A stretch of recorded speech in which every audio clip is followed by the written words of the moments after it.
Hello, I'm Sunshine. Okay, today we're going to be talking about Siamese twins. I know that's so random, but I was watching American Horror Story Freak Show, and the twins really got me into this deep, deep rabbit hole. The twins, the Edward Murdoch, I was just really interested, and it took me in a deep dive. So I'm going to share with you so much information. Okay. So random, I know, but all right. So, Siamese twins. The technical term for a Siamese twin is really a conjoined twin. All right. And a conjoined twin can be a twin that's joined at any part. It could be just sharing a piece of skin all the way up to sharing like major organs. All right. And then the type of conjoined twin is determined by where they are joined. There's so many different categories because of that. They can be joined at the hip, they can be joined at the stomach, at the arm. And so based on where they're joined, that is what categorizes like what type of conjoined twin they are.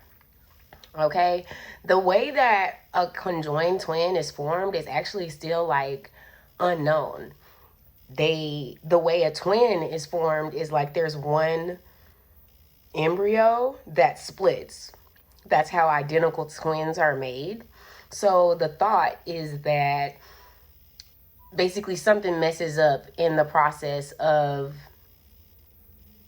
that split. So basically, either most of the time, the theory is that just like how one embryo usually splits, basically that split is just not complete.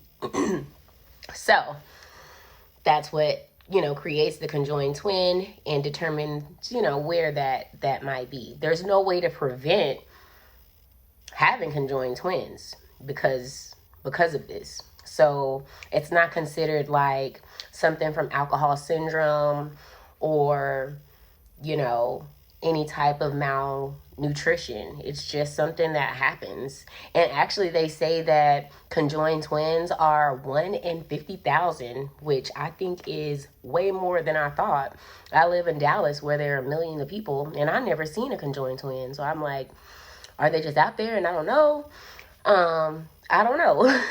But they say that most conjoined twins end up being stillborn. So maybe they are 1 in 50, but they're just not actually, completing their birth cycle. So that's unfortunate, but maybe that is the situation. I'm not sure. I just think I was very surprised to know that's how many conjoined twin births there are, or formations there are. So like I was saying, where the twin is conjoined determines the type of conjoined twin that they are. They are more likely to be able to be separated if they're not sharing organs, of course. If they're just sharing skin or muscles, it's easier to separate them versus if they're sharing major organs. If they share a heart, though, they cannot be separated. One can sacrifice itself for the other, which is considered to be unethical, but that can happen. But even I'm thinking, like, who are you to say I sacrifice myself for you? You know what I'm saying? Okay, we're going to talk about some historically famous conjoined twins. All right? So the first ones we're going to talk about are Chang and Eng Bunker. They were Thai. They were from Siam, which is where we get the term Siamese twins. They were exhibited all over the world as Siamese twins, and it popularized the term. Okay, they were discovered. Okay. They were discovered by a Scottish merchant, and one day he was on a boat and he saw them swimming, and he really first thought they were like a strange animal, but when they got up close and even spoke to him, he immediately saw the economic opportunity in the Siamese twins. It's said that they immediately got into contract, but it's unknown if their mother sold them into slavery or if it was really just a normal unfair contract, like there were many at that time. Okay, so immediately as they formed that contract, whether it was contract or slavery, it's unknown to, but they immediately headed to America, to Boston.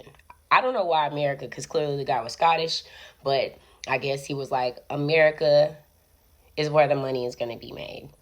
When they were in America, initially, a lot of their shows were just to show their strength.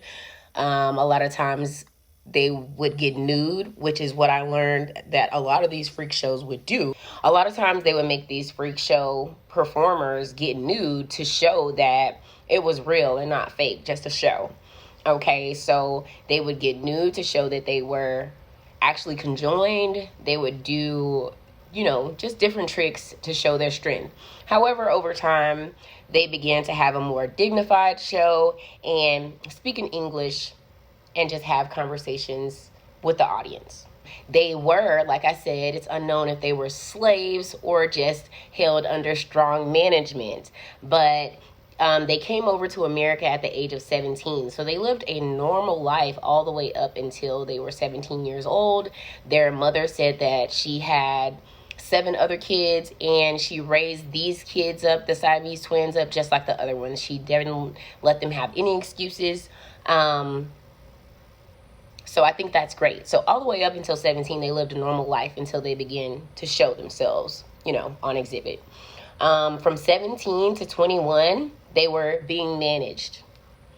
At 21, they felt like they were not being properly managed, though, and they escaped to New York, which honestly mind boggles me how Siamese twins escape and they're on the run and people are looking for them. To me, I feel like you should clearly be able to find the Siamese twin, but he struggled to find them until one day he did find them. They were having their own show in New York, and he said they saw themselves to be free and to be self-managing, all right? And he allowed them to do that, even though he followed them for the rest of their lives. So again, like I said, to me, it's kind of unclear on whether they were slaves or what, but they were allowed to manage themselves basically up until the rest of their lives. And this, when they were managing themselves, is when they began to have a more dignified show where they wouldn't just perform and make basically fools of themselves. They would kind of try to have more dignified shows. They would dress in suits and have conversations with the audiences. They actually built their own fortune this way. They became literal millionaires. They had someone also to invest their money in Wall Street, so they were literal millionaires. So anyway, after 10 years of performing, they would develop such a fortune that they were said to have about $3.5 million, and they would retire to North Carolina. They would live normal lives, such normal lives that they would have a plantation and even have slaves. They married some local women that were sisters and had 21 children altogether between the both of them. The way they would share their family is they had 2 separate homes, and they would split their time 3 days at a time, and the brother that was at his home would be in charge, while the other brother would literally say nothing. He would not argue, even if he didn't like the way things were going. He would just let his brother have his time to shine. All right. They basically lived in luxury until the Civil War. When it was the Civil War, of course, they had a plantation and slaves. So they were on the side of the Confederacy. They loaned a lot of money to the Confederacy. So when the Confederacy lost, they lost a lot of that money as well as the slaves that they had. Their plantation was not a profit plantation, meaning they did not have tobacco that they sold. However, they sold a lot of their slaves. They had a lot of younger working slaves that stayed there just to take care of the family and run the home and the plantation, feeding them and everything. So, even though it was not a for-profit plantation, they still had slaves, and they were known to treat those slaves very rough and cruelly, even though the twins denied this. after they lost a lot of their money and their slaves in the Confederacy, they tried to go back on tour, but people were not feeling them the same way. Basically, people would say they had slaves that were the same color as them. They would speak badly about them and how they had slaves and treat their slaves so negatively. Even though they tried to make this a part of their show, they tried to say like, oh, one brother's for the North and one brother's for the South, and we have to come together and try to use it as this way to unite the country. A lot of people basically called bullshit, and they were like not supporting that. So they just were never able to kind of reclaim that popularity that they had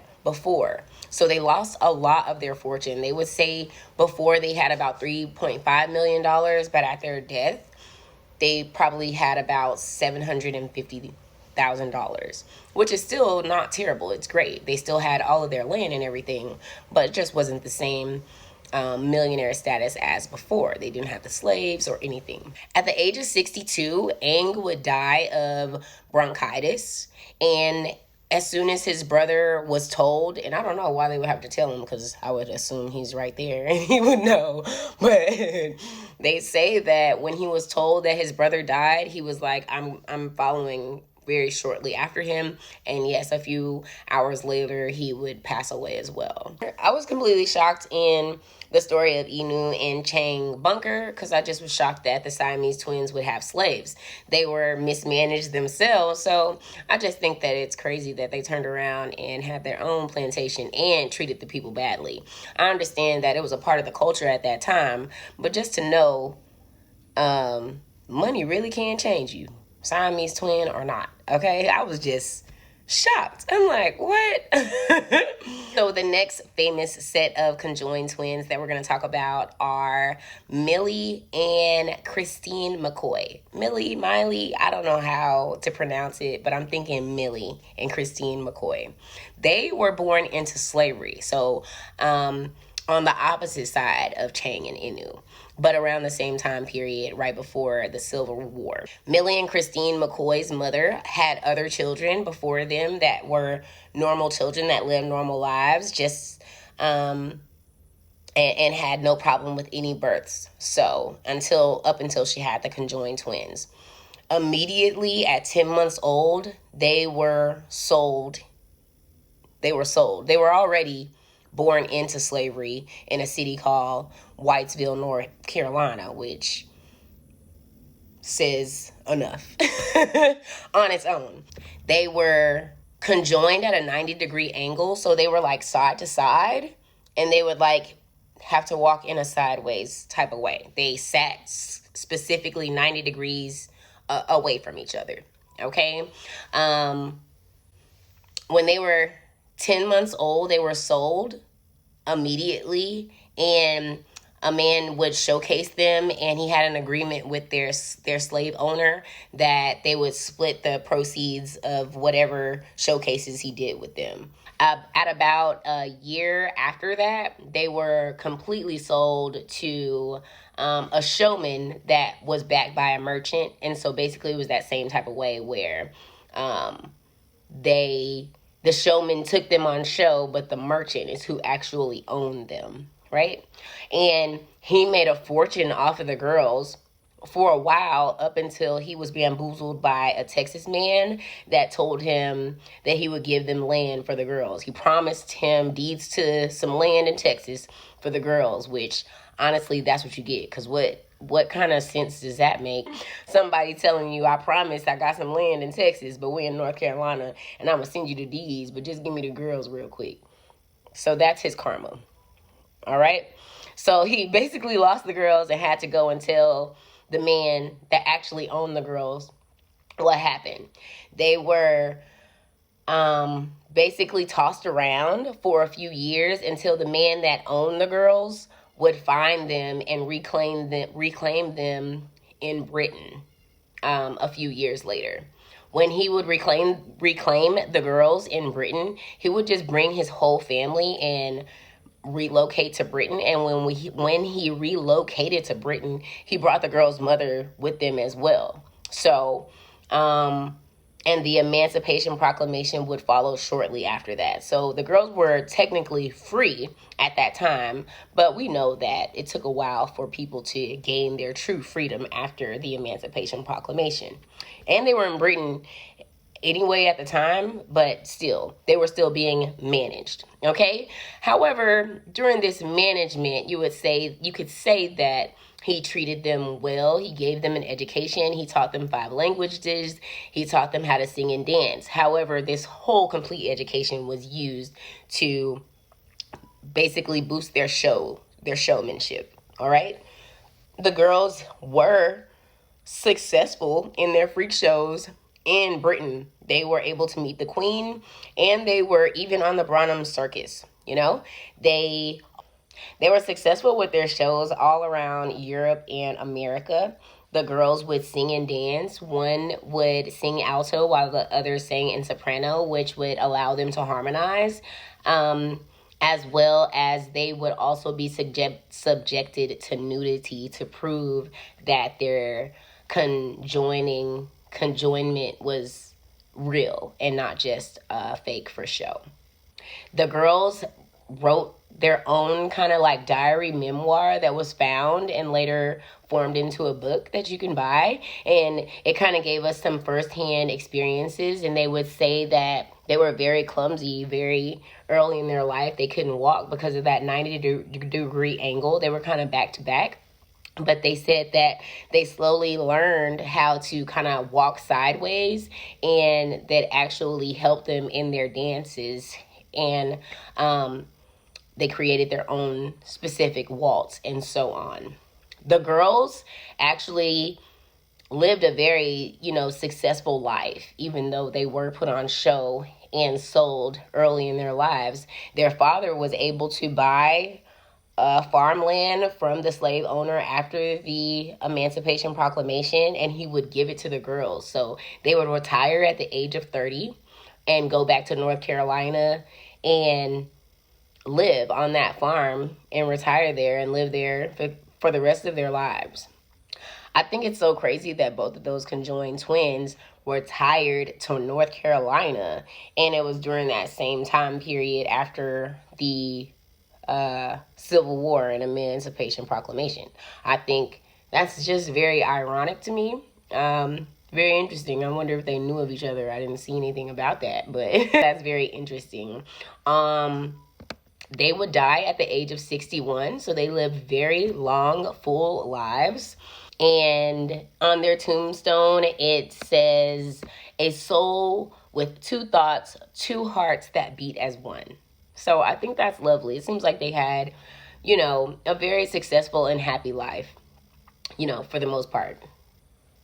Now, the last famous conjoined twin I'm going to talk about is Edward Murdoch. And he is from the show I was telling you about, American Horror Story Freak Show. And it's one of the things that sparked that deep dive of a rabbit hole for me, because I was interested in if some conjoined twins can have 2 faces. And there can be. There's actually a set of conjoined twins right now, only one in the whole world, that share 2 faces. And they have a YouTube channel. You can check it out and kind of see more about their lives. I think that is fascinating. Edward Murdoch, actually, it's unknown if he really lived in real life or not. They consider him to be an urban legend, even though there are, they say photos and drawings of him throughout history. It's just unknown if he actually lived in real life. They say that he had a face on the front, a normal face, but he also had a face on the back. I'm not sure if you saw that episode, that season of American Horror Story, but it's just like in the show where he had the face on the back and the face in the front, okay? He said that the face in the back was evil and it would whisper evil things to him. It said that when he was happy, the face on the back would be so upset, but when he was sad, the face on the back would basically be so happy and excited for him to, be suffering. They said that he would whisper such negative things to him, and it was so evil that he would beg doctors to remove the face off the back, but doctors refused, and this caused him to seclude himself and basically ultimately commit suicide. It's unknown if, like I said, his story is factual or not, but it's very interesting. There have been a lot of cases where conjoined twins do have two faces, but for the most part, that the one of the twins just did not develop, so they may share a face, but that other twin, does not have a functioning brain. Except for, like I said, the boys right now. There's one case right now where there's conjoined twins that are conjoined at the face. That is the only case right now where there are conjoined twins with two faces. But for the most part, there are other cases where conjoined twins may have two faces, but that other twin just did not fully develop. Ultimately, it was very exciting to learn about conjoined twins. I feel like they're very resilient, in real life. Even though, yes, a fictional story is what created that deep dive for me, in real life, they're resilient. They have different challenges that they face and they overcome them, no matter what. Depending on where they happen to be conjoined might determine what those challenges may be. Like, for example, if a conjoined twin is joined at the lower half, it might be different challenges that for them to use the restroom than others. So the biggest thing for them is to be, unified and communicate, which twins, we know, kind of think and feel in a very similar energy. So I would think that, they do have an energy of understanding with each other, but still it's very important that they have that bond and communication for them to kind of overcome those challenges that they have. But there are so many conjoined twins out here that are thriving. I even just recently saw a set of conjoined twins that were getting married, and people were on the internet kind of joking in a very happy, playful way, just to say like they're struggling to find their own man while the conjoined twins are out here thriving and living their best lives. So I just think it's lovely and actually very, very inspiring. There are surgery procedures that allow conjoined twins to be separated, like I was saying, but it really depends on where they're conjoined to determine how successful that process can be. There are plenty of conjoined twins that have been separated and have lived full lives, and there are conjoined twins out there that choose to remain conjoined and just thrive as they are. And I encourage you to explore those stories and explore just different people out there and let it inspire you, because it definitely inspired me to continue to overcome the challenges that I face in my everyday life. And I just was very inspired to see that resilient energy. So I'm very excited. Please share more stories of conjoined twins with me, because I'm very excited to hear about it. Thanks so much. I'm not sure what I'm going to talk about next time, but very, very excited about this one today. Let me know how you feel about the surgery, about where a conjoined twin, like if they share a heart, if one sacrifices one for the other. Like, let me know how you feel about that. Do you think that's unethical? Do you think that's like understandable? Just tell me let me know how you feel about that, because I agree that it may be considered unethical. I don't know what circumstance that would be considered not unethical or acceptable, unless maybe one twin is already kind of not thriving or what. I don't know what would make that be acceptable, because I know me as a conjoined twin, I don't know if I would sacrifice myself. Even in the show, Freak Show, they would talk a lot about how the twins wanted to be separated, but one would have to die, and the other one didn't want to die. She wanted to just stay conjoined, but the other twin wanted to be free to live her own life. So let me know how you feel about that. Thanks so much. Talk to you later. Bye.